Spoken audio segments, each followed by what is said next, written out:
each group of you a different era of history to research. And the question is, what impact did your era have on the modern world?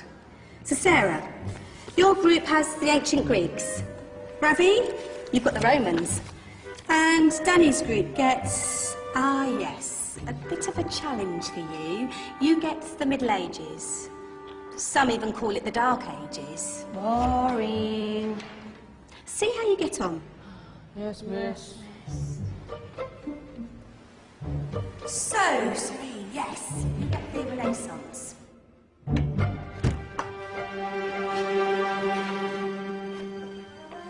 Is that the librarian? I guess so. How are the Dark Ages going to have anything to do with us? Excuse me. Sorry to bother you. What do you want? We need to find out what impact the Dark Ages had on the modern world. Never was a period of history so poorly named. Don't touch. It's priceless. And I suppose someone's been filling your head with the usual nonsense, eh? 1,000 wasted years. A black hole in history, am I right? Yeah, sort of. You see, it's always the same. You assume it was all mud, disease, death and destruction, with marauding mobs of barbarians ripping down the good of former civilizations, burning and plundering as they went. Nothing of any worth invented either, eh? Oh, no. Go on, Beofrey. Sorry to bother you. Come on, it's probably not worth it. Everyone knows that the Greeks and Romans invented everything anyway. Oh, did they now? And you're sure about that, are you? You know, I might just have something for you. You seem to be up to the task. I suppose I could... Follow me. I've got just the book for you.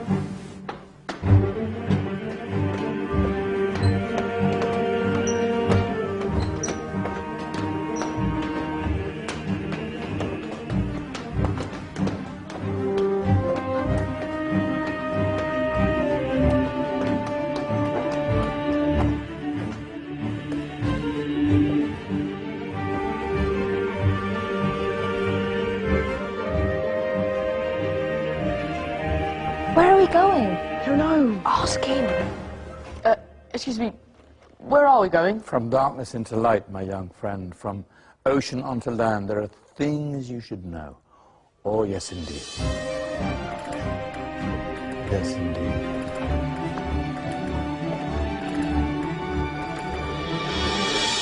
Now, I know I left it round here somewhere.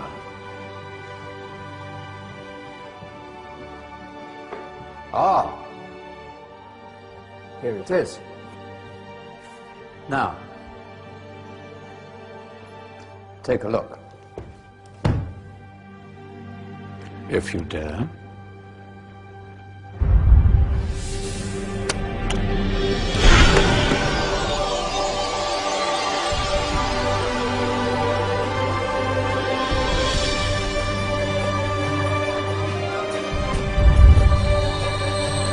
What's going on?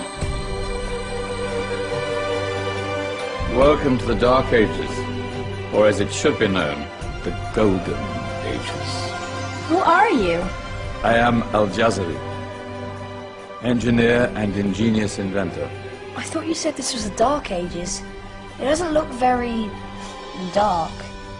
That's because it's all a matter of perspective, my soon-to-be illuminated friend. Of course, there are parts of the world that weren't dark at all, but in a civilization that stretched from Spain to China, the golden rays of discovery and invention shone over everything. What civilization? The Muslim civilization, my young friend. Through scholars and scientists of various faiths, some of the most important discoveries known to man were made at this time. Discoveries that drew on knowledge of the ancients, but have more connections with your modern world than you could possibly ever imagine. Like what? Well,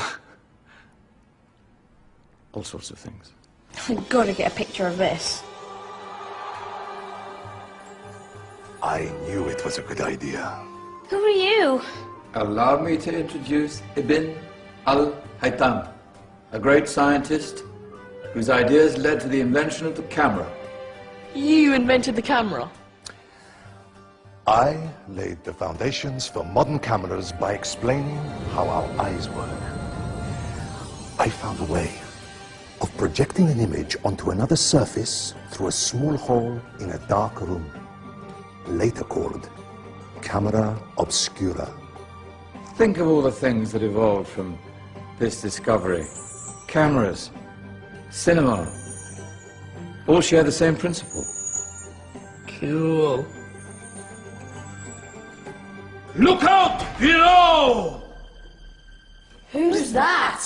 That's my good friend, Abbas ibn Farnas, who gazed up to the heavens, passionate in his belief that man could fly. Whoa. Indeed, he dared to dream about flying 1,000 years before the Wright brothers. Do you know you all take your jet-setting holidays for granted, so it only seems fair to remember Abbas ibn Farnas. stand by. I'm ready for takeoff.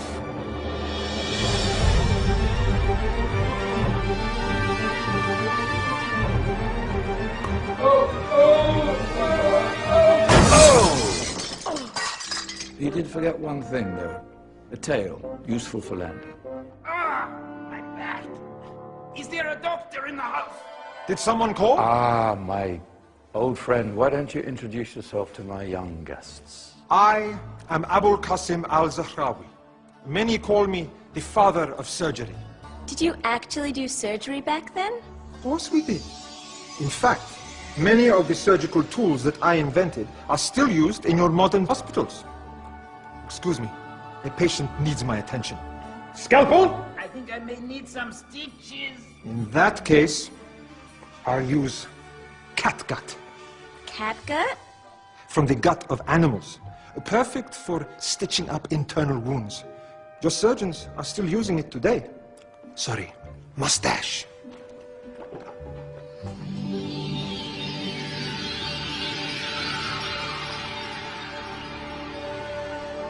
Who's she?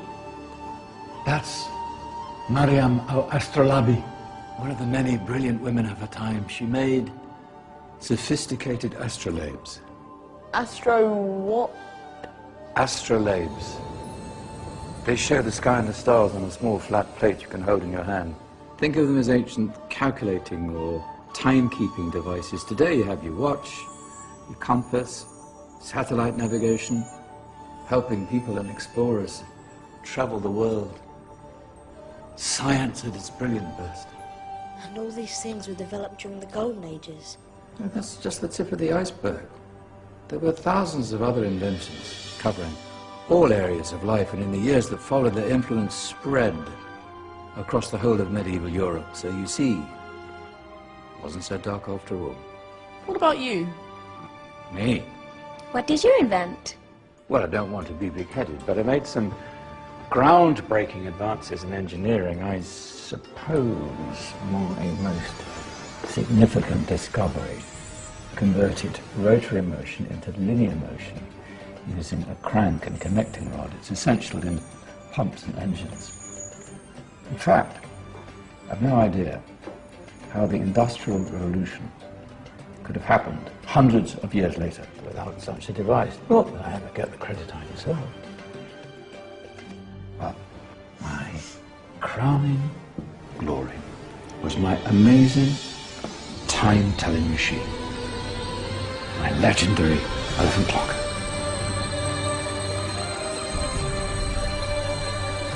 It's a clock. Yes. Dozens of components collected from different cultures around the world. Indian, Greek, Arabian, Egyptian, Chinese. Wow. A United Nations clock. That is pretty cool. Does it actually tell the time? Well, yes, of course. If it wasn't for me, thousands of people would be late for everything. Speaking of time, we'd better get you back. And remember, spread the word. This is the golden age, and I've only shown you a tiny part of this wondrous time. There are countless other scientists and inventions directly connected to your modern world. You're just going to have to find out for yourselves. No, wait.